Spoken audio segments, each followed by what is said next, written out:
Nibiru Facebook group. I wanted to make this message in order to share with you the knowledge of Nibiru and also to allow you to share with me your knowledge of Nibiru.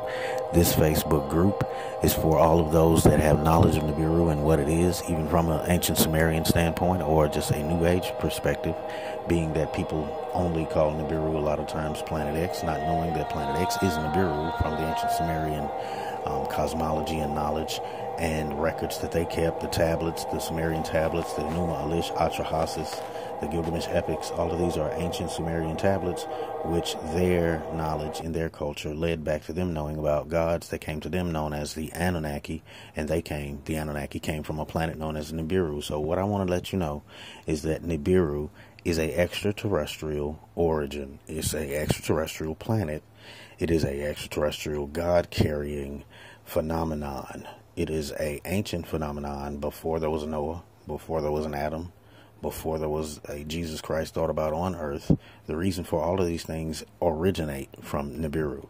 All earthly thoughts of spirituality and mysticism come from the origin of Nibiru, and mysticism coming to this particular planet, Plan ET planet, that came here and brought the knowledge of the cosmos to Earth. So this is where you get the Sumerians from. Su, Mu, or Shu Mu. Shu meaning air, Mu meaning ones who are of the air, meaning came from the air. They came from Shemaim, the up and beyond Earth, the non-earthly origin or non-terrestrial, meaning Terra is the original name of Earth, Terra. Terra is where you get terrestrial, terrain, territory, things of that, or, things of that nature. You have etymologically wise, the word terra is the origin or root word of a lot of these words: terrain, territory, terrestrial. And so the Bible also says there are terrestrial bodies, meaning earthly bodies, and there are celestial bodies, meaning extraterrestrial bodies. So I want to give you the knowledge of what these biblical precepts and meanings, conceptualisms or idealisms, spiritualisms are showing you, and also what history is showing you. History is also linking back to the Mediterranean region in ancient times, or the Fertile Crescent, and telling you about some beings that came from in and beyond space and time known as the Anunnaki. See, in religion they call them the Angelos. In Egypt they call them Neteru. Then Native Americans call them the Kachina. See, Chi is something means the central force or the center ball, energy ball. See, that's what they call the Chi. See, Ka is where you get spirit, or like how you say Ka-rast, the Christ, the Ka, Chi, Na. Na means to be sent. That's why you have Anu-Na-Ki. Anu sent these beings to Ki. Ki means earth, right? Anu, the highest, or God, as we call him in religion, like whether it be Yahweh or Allah, or just God, in the Christian church. That God that created everything in existence in the Sumerian knowledge is known as Anu, and Anu sent these beings. They sent Anu-Na. Na means to send. Nahnu. See, in the Quran, the we that's in the Quran says Nahnu in Arabic.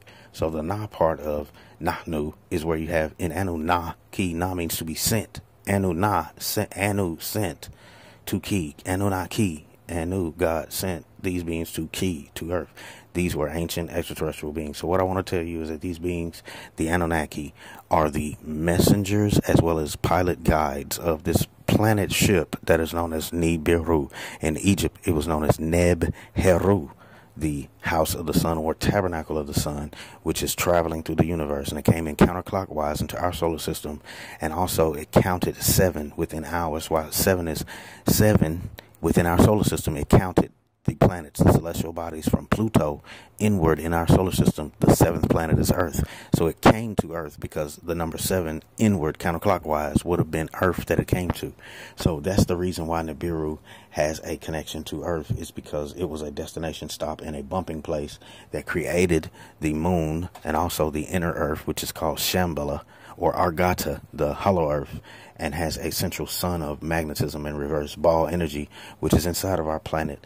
And that's why Sham, that is what the crown ships or extraterrestrial spacecrafts that these extraterrestrial beings known as angels in Greek, or Neteru in Egyptian, or Anunnaki in the cuneiform Sumerian language, came to Earth, and this is what they piloted, known as a sham. This place inside of the Earth is known as sham or sweet scent. That's what sham means, a savor or odor that is pleasant to the nose of the Most High, which is Anu.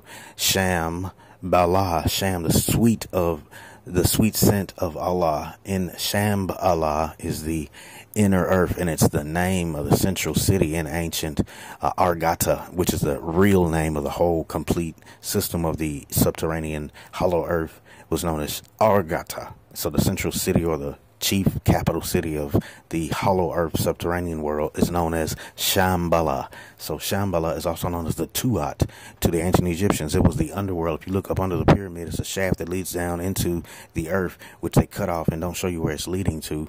That is where it leads to. It leads to the inner earth, which is the hollow earth, which they try to show you on King Kong versus Godzilla movie, showing you King Kong lived in the central region of the earth, the center subterranean portion of the earth, which is hollow, that Admiral Byrd knew about when he flew into the hollow earth and met the inhabitants of the inner earth, which were extraterrestrial. So I just want to leave all of that with you so you can understand that Nibiru is a part of all of this information and knowledge, and that Nibiru is also something that Jesus learned about when he went into Egypt, because the Egyptians knew about Nibiru, in the Egyptian language that led back to the ancient Sumerian language of cuneiform, which means wedge script. And these beings, which were the Anunnaki, were responsible for this language, which is the language from the heavens that they spoke originally, before the Paleo-Hebrew, before the Aramic Hebrew, before the Soraic Arabic, before the Aramaic, before the Greek, before the Latin, before the Old English. All of these languages all came from this cosmic extraterrestrial language, which on Earth is known as cuneiform. I'll just leave that with you. Nibiru watch.